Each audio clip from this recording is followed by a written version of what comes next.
మీరు పొలానికి వెళ్ళి మడక పట్టి నాగలి పట్టి మడక దున్నుతారా మీరు? నాగలి పట్టి మడక దున్నుతారా ఎట్లా? నేను ఆ రకంగా చేయను. మా నాన్నగారు అయితే ట్రాక్టర్ దున్నుతాడు అన్నీ చేస్తారు. చిన్నప్పుడు ఆటపాటగా చేసిన మాట వాస్తవమే. కాకపోతే నేను చేసేది ఏంటంటే డిఫరెంట్గా ఎట్లా అంటే, నేను ఇజ్రాయెల్ వెళ్ళాను. వ్యవసాయం గురించి నేర్చుకుని రావడానికి 1 month ట్రైనింగ్ కోర్సెస్ వెళ్ళాను. అంటే వెళ్ళేసేసి డ్రిప్ సిస్టమ్ వ్యవస్థ ఎట్లా పనిచేస్తుంది, సో ఫర్టిగేషన్, డైలీ ఫర్టిగేషన్ ఎట్లా ఇవ్వాలి ప్లాంట్స్కి, ఎందుకు అది ఇంపార్టెంట్, ఏ సిమ్టమ్ వచ్చినప్పుడు, ఒక పొటాషియం లోపం వచ్చినప్పుడు ఆకుల్లో ఎట్లా గుర్తించాలి, లేకపోతే నత్రజని లోపం వచ్చినప్పుడు ఎట్లా గుర్తించాలి, మైక్రోన్యూట్రియన్స్ లోపం వచ్చినప్పుడు ఎట్లా గుర్తించాలి, ఇలాంటి వాటిలో నేను ఎక్స్పర్ట్. సో నేను క్రాప్లోకి వెళ్ళానంటే, నేను ఒక 1/2 hour 1 hour ఫీల్డ్లో తిరిగానంటే, I'll be able to come out with certain analysis of what the crop is. తర్వాత చాలామంది నా దగ్గరికి వచ్చారు, మేము మామిడి బాగా పెద్ద ఎత్తున పండిస్తాం మా ఖమ్మం జిల్లాలో, నాన్నగారు నేటివ్ ప్లేస్లో. అయితే సార్ మీరంటే పెద్ద పెద్ద చెట్లు వేశారు, ఇవన్నీ ఉన్నాయి, కానీ మాకు కూడా మామిడి పండించాలనే ఆలోచన ఉంది. మరి ఎట్లా అంటే, డాక్టర్ సత్యనారాయణ రెడ్డి గారిని ఒక సైంటిస్ట్ ఉన్నారు, ఆయన ద్వారా తీసుకొచ్చి ఎన్నోసార్లు మేము మామిడి మీద అవగాహన సదస్సులు పెట్టారు రైతులకు. అదేవిధంగా అల్ట్రా హై డెన్సిటీ ప్లాంటేషన్ అని ఇజ్రాయెల్లో చేస్తారు. ఒక ఎకరానికి జనరల్గా మా తాతగారు 20 చెట్లు వేసేది, నాన్నగారు 40 చెట్లు వేసేది. నేను 676 చెట్లు వేస్తాను, 2 meters by 3 meters స్పేసింగ్ తోటి.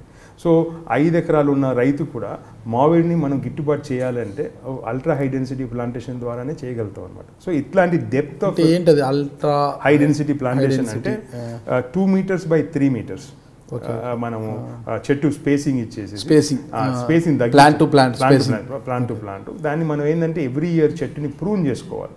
చేసుకొని ఒక చెట్టుకి 100 పిందెలే మనం ఉంచుతాం, ఎక్కువ పిందెలు వస్తే తెంపేస్తాం. ఎందుకంటే పిందె సైజు కరెక్ట్గా 100 కాయలు ఉంచితే 250 grams ఒక్కొక్క కాయ డెవలప్ అవుతుంది అనమాట. ఎందుకంటే ఈరోజు కమర్షియల్ మార్కెటింగ్ వెరీ ఇంపార్టెంట్. ఇప్పుడు మనం సూపర్ మార్కెట్లో మనం పండ్లు కనుక మార్కెట్ చేసుకోవాలంటే, అతని బాక్స్లో 12 పండ్లు పెట్టి నీట్గా పంపిస్తేనే అతను ఎంజాయ్ చేస్తాడు.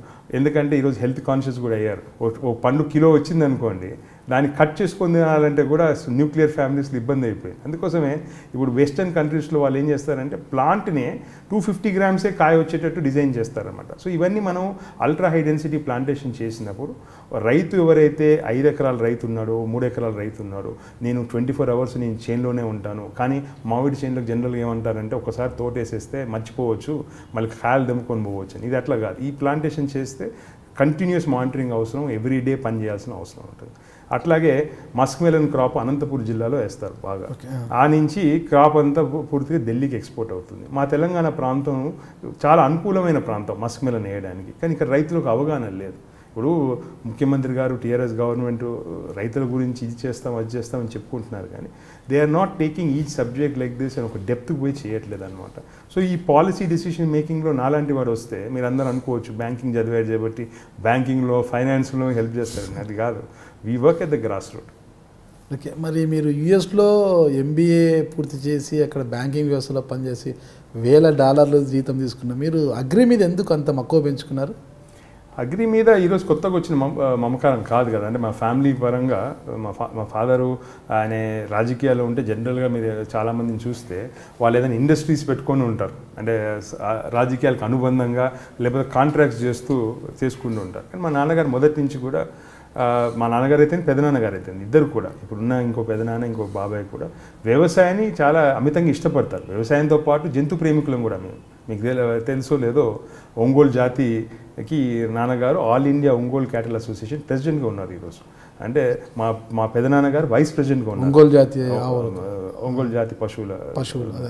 సో అట్లా మీ జంతు ప్రేమికులం, అంటే we have that in our blood. నేను కూడా చిన్నప్పుడే ఇంజనీరింగ్ చదివేటప్పుడే సర్వ్ కెనల్స్ అని కుక్కల డాగ్స్ కెనల్ పెట్టేసేసి ప్రపంచవ్యాప్తంగా డాగ్స్ తీసుకొచ్చి మన దేశవ్యాప్తంగా మా సర్వ్ కెనల్స్కి పేరు ఉంది. అంటే అట్లా చేసాము. ఈరోజు కూడా రకరకాల పక్షులు, పౌరాలు, దాదాపు 55 దేశాల పౌరాలు ఉన్నాయి దగ్గర, 35 దేశాల కోళ్ళు ఉన్నాయి, చాలా రకాల మా దగ్గర ఇప్పటికీ.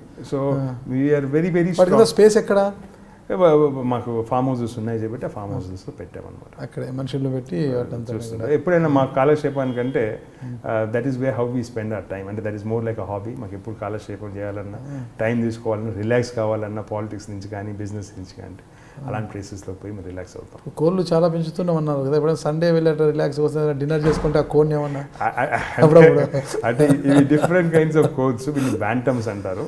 ఈ బ్యాంటమ్ కోళ్ళు ఏంటంటే వెనకట షిప్లో పోయేటప్పుడు, అంటే అప్పుడు కోత కోసమే డెవలప్ చేసినాయి అనుకోండి, అయితే ఇవి షిప్లో పోయేటప్పుడు క్యాప్టెన్ కోసం అని చెప్పి చికెన్ వండేవాళ్ళు. అయితే వండేటప్పుడు ఆ చిన్న సైజ్, అంటే కోడి వచ్చేసేసి ఇంతే ఉంటుంది, చిన్న కోడి, అంటే క్యూట్గా ఉంటాయి అన్నమాట. సో అలాంటి కోళ్ళు, ఫ్యాన్సీ కోళ్ళు పెంచుతాం. మామూలు మన నాటుకోళ్ళు కోసుకొని తింటారు. తినరా మీరు నాటుకోళ్ళు? తింటారు, తినడం కాదు, కాకపోతే పెంచే కోళ్ళని కోసుకొని తినే అంత ఊరుకునేది కాదు. అంత కాదంటారా? ఇప్పుడు నాటుకోళ్ళు పెంచుతున్నారు లేదా? అంటే నాటుకోళ్ళు అంటే నాటుకోళ్ళు అంటే అసలీ కోళ్ళు ఉన్నాయి, ఏదైతే మన ఫైటర్ కోళ్ళు అంటారు అవి ఉన్నాయి, కాకపోతే బ్యాంటమ్స్ మీద ఎక్కువ. ఓకే, కుందేళ్ళు ఇట్లాంటివి కూడా పెంచుతున్నారు? కుందేళ్ళు ఉన్నాయి, అంటే జస్ట్ మామూలుగా ఉన్నాయి, కానీ మెయిన్గా మాకు ఇప్పుడు ఆస్ట్రిచెస్ ఉన్నాయి, ఇప్పుడు స్వాన్స్ ఉన్నాయి, హంసలు అంటారు కదా అవి ఉన్నాయి. తర్వాత పౌరాలు కూడా రకరకాల పౌరాలు, క్యారియర్స్ అని, పౌటర్స్ అని, సో అలాంటి డిఫరెంట్ బ్రీడ్స్ పెంచడం హాబీ. అటవీ శాఖ అధికారులతో అనుమతి తీసుకొని జింకలు కూడా పెంచుకోవచ్చు కదా. ఇవన్నీ అంటే ఎగ్జాటిక్కి ఒక లిమిట్ ఉంటుంది. అంటే ఐ ఫీల్ దట్ జింక్ అనేది ఫ్రీగా తిరుగుతుంటేనే బాగా చక్కగా బాగుంటుంది. మీరు కూడా ఫ్రీగా వదిలేశారు కదా ఫామ్ హౌస్లో? ఫ్రీగా వదిలేసాం. అనుమతి ఇవ్వరేమో జింకలు పెంచడానికి? అంటే ఇస్తారేమో, నేను అడగలేదు. వన్యప్రాణి చట్టాలు ఉన్నాయి కదా. But some times you can take exceptions, కానీ మేము దానికోసం ట్రై చేయలేదు. మీరు చూస్తున్నారు ఐ డ్రీమ్ న్యూస్ని. మీరు చూస్తున్నది ఐ డ్రీమ్ న్యూస్. అంటే కళలని నిజం చేస్తూ ప్రజలకి నిజాలని కళల ద్వారా తీసుకొచ్చే ఐ డ్రీమ్కి మై బెస్ట్ విషెస్. మీరు చూస్తున్నది ఐ డ్రీమ్ న్యూస్. మీరు చూస్తున్నారు I dream channel. For more videos, please subscribe I Dream. మరిన్ని వీడియోల కోసం ఐ డ్రీమ్ని సబ్స్క్రైబ్ చేయండి. Please subscribe I dream. And I'm very much satisfied with the way interview went on.